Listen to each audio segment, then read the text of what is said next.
541 Eatery and Exchange is a not-for-profit on Barton Street that seeks to address food security and offer people the love of Jesus as we do it.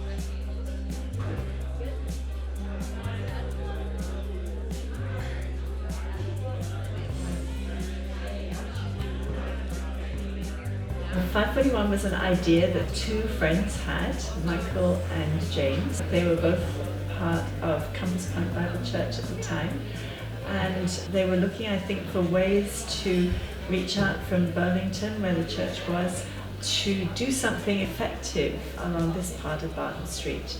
And then they thought, well, this is a bit of a food desert. This area has very few places that you can actually either buy food or eat food that's been prepared for you. And in fact, when they looked at something called the Code Red report, they saw that this area was identified as one of the areas that have the worst health and social outcomes, so very poor social determinants of health. That's kind of why. And in terms of the what we do, they felt that what they wanted to do, what they felt called to open, was somewhere where families could come and eat together.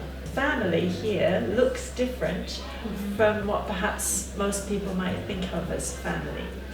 A family is defined by all kinds of things, by friendship, sometimes biological ties, sometimes just by people that life has thrown together. So when we thought about what it would look like when we opened, we realized that we needed to make it a place where everybody could afford to eat, which is a bit of a challenge because it's expensive cooking, buying food and then preparing it. We do have a lot of volunteers. We have 200 volunteers, in fact, in the course of a week, who help us prepare and serve and clean up after we've done both of those things. And then we have this pay it forward system, which you've probably seen, that uses buttons. So there are two jars. One has lots of buttons in them and one has usually just a few. And if you came in and bought a cup of coffee, you might say, I'd like to buy a couple of buttons, and then you give us $2 and we'd say, take 2 buttons from this jar and put it into the almost empty jar, and that then becomes button currency. Those 2 buttons, $2, can be used by anybody else towards anything on the menu. And anyone, yourselves included, could walk in and spend up to 5 buttons a day on anything that they can see on the menu. If we just did that, it would be kind of neat, because what we have in the dining room upstairs, as you've probably seen, is a huge mix of people. People who come and they only ever pay with cash or credit or whatever, but they don't use buttons, and people who exclusively use buttons, and then there's a small number of people in the middle who sometimes use buttons and sometimes have enough money to be able to pay. But there's a lovely flow back of grace backwards and forwards that I think is pretty special. Maybe you can tell us a little bit about the kitchen. Community kitchens, Yes. yeah. So our question was, why do people eat here exclusively, and what are the barriers that prevent them from cooking at home? And what we found was that the biggest barrier that prevents people from providing food for themselves is that they either don't have a kitchen, they don't have access to a kitchen.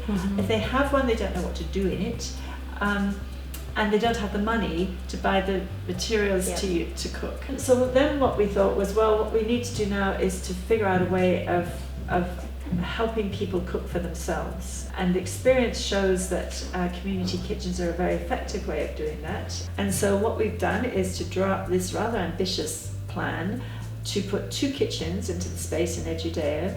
One will be the commercial catering kitchen that will provide that catering contract, which will give us just enough income.